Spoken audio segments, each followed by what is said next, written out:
రోజు దేవుని మాట. కొలస్సీ పత్రిక 1వ అధ్యాయం 17వ వచనం. ఆయన అన్నిటికంటే ముందుగా ఉన్నవాడు, ఆయనే సమస్తమునకు ఆధారభూతుడు.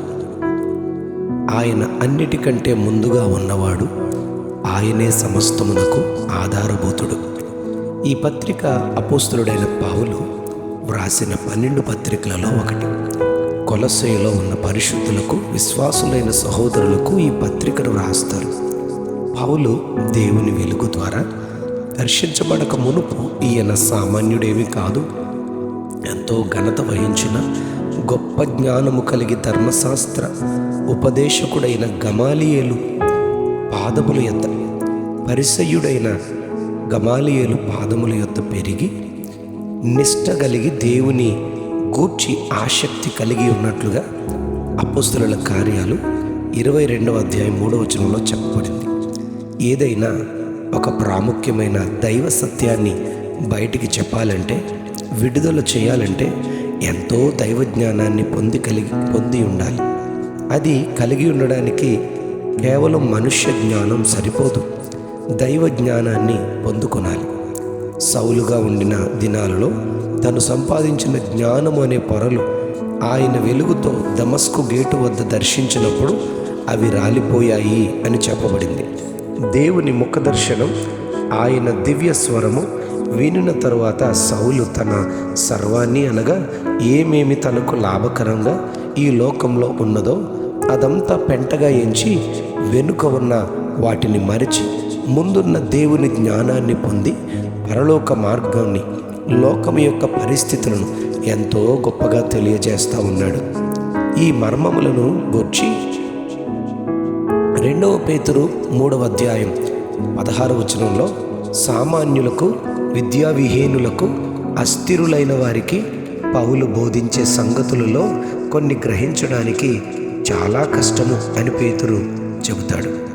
ఈనాటికి సృష్టిని గూర్చి, సృష్టికర్తను గూర్చి, ఈ ప్రపంచాన్ని గూర్చి, రాబోవు లోకమును అనగా పరలోక రాజ్యమును గూర్చి మానవాళికి సరిగా అర్థం కాలేదనే చెప్పాలి. సృష్టి వేరు, సృష్టికర్త వేరు. సృష్టికర్తయే సృష్టిని సృజించిన వాడని పరిశుద్ధ గ్రంథము దేవుని గూర్చి చెప్పగలిగేదిగా ఉంది. ఈ గ్రంథంలో తొలి పుస్తకమైన ఆదికాండంలో ఈ ప్రపంచాన్ని ఒక క్రమంలో దేవుడు ఎలా సృజించారో, 6 రోజుల్లో దేవుని సృష్టి క్రమాన్ని 7వ రోజు విశ్రాంతిని గూర్చి దేవుడు తెలియజేస్తారు.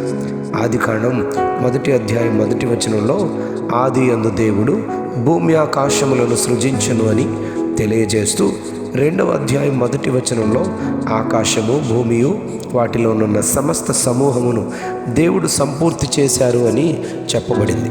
యోహాను సువార్త 1వ అధ్యాయం 1వ వచనంలో ఆది యందు వాక్యముండెను, వాక్యము దేవుని యొద్ద ఉండెను, వాక్యము దేవుడై ఉండెను, సమస్తమును ఆయన మూలముగా కలిగెను, కలిగి ఉన్నదేది ఆయన లేకుండా కలుగలేదు, ఆయనలో జీవముండెను, ఆ జీవము మనుష్యులకు జీవమును వెలుగునై ఉండెనని చెప్పబడింది. యోహాను సువార్త 1వ అధ్యాయం 14వ వచనంలో ఆ వాక్యము శరీరధారి అయి కృపాసత్య సంపూర్ణుడుగా మన మధ్య నివసించింది, ఆయనే ప్రభు అయిన యేసు అని చెప్పబడింది.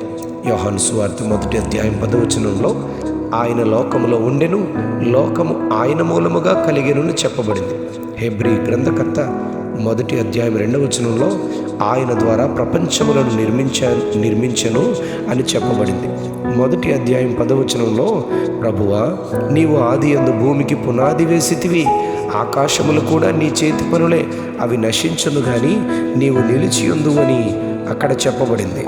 యోబు రాసిన గ్రంథము 26వ అధ్యాయం 7వ వచనంలో శూన్య మండలము పైన ఉత్తర దిక్కుననున్న విశాల స్థలమును ఆయన పరిచెనని, శూన్యముపైని భూమిని వేలాడదీసెనని, వాటి క్రింద మేఘములు చినిగిపోకుండా ఆయన తన మేఘములలో నీళ్లను బంధించెను, దాని మీద మేఘమును వ్యాపింపచేసి ఆయన తన సింహాసనపు కాంతిని మరుగుపరిచెను, వెలుగు చీకటుల సరిహద్దుల వరకు ఆయన జలములకు హద్దు నియమించనని సృష్టిని గూర్చి వివరంగా చెబుతాడు.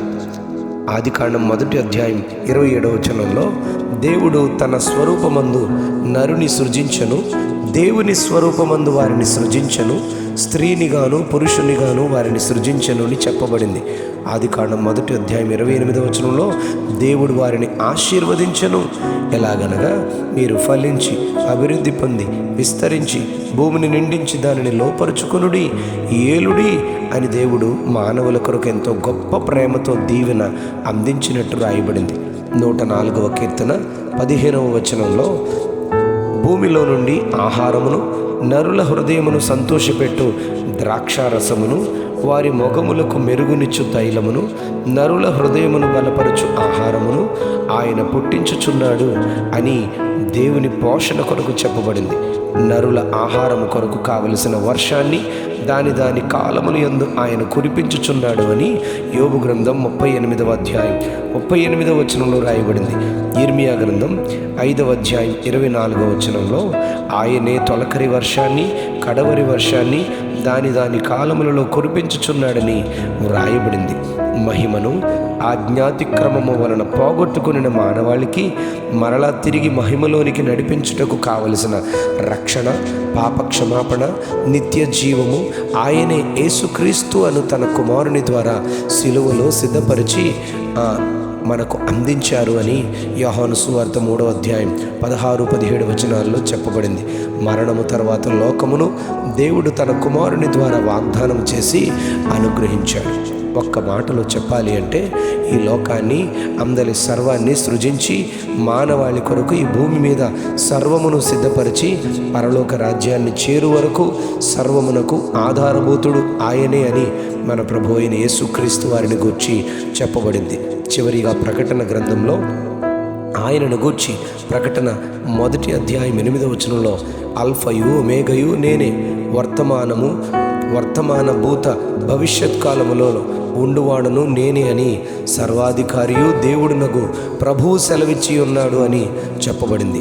1వ అధ్యాయం 18వ వచనంలో ప్రకటన, నేను మొదటివాడను కడపటివాడను జీవించువాడను మృతుడినైతుని గాని ఇదిగో యుగయుగములు సజీవుడినై ఉన్నానని, మరణము యొక్క పాతాళ లోకము యొక్క తాళపు చెవులు నా స్వాధీనములో ఉన్నవని చెప్పబడింది. ప్రకటన గ్రంథం 5వ అధ్యాయం 1వ వచనంలో, లోపటను బయటను వ్రాత కలిగి 7 ముద్రలు గట్టిగా వేసి ఉన్న ఒక గ్రంథము, దాని ముద్రలు విప్పుటకు గ్రంథము విప్పుటకు యోగ్యుడెవడని బలిష్ఠుడైన దూత ప్రకటింపగా, పెద్దలలో ఒకడు, ఇదిగో దావీదునకు చిగురైన యోధా గోత్రపు సింహము 7 ముద్రలను తీసి ఆ గ్రంథము విప్పుటకై జయము పొందినని చెప్పబడింది. ఈ సృష్టి స్థితి లయ కారకుడు సర్వాధికారియు ప్రభువునకు యేసయ్యేనని గ్రంథాలు తెలియజేస్తూ ఉన్నాయి. సర్వమునకు ఆధారభూతుడైన దేవుని విశ్వసించి ఆయనను రక్షకునిగా స్వీకరించి సేవించి ఆయనలో జీవించుదాం. అట్టి ధన్యత సర్వమునకు ఆధారభూతుడైన యేసయ్య మనకు అనుగ్రహించునుగాక. Amen, amen, amen. ఆయనే సమస్తమునకు ఆధారభూతుడు, ఆయనే సమస్తమునకు ఆధారభూతుడు. Amen, amen, amen.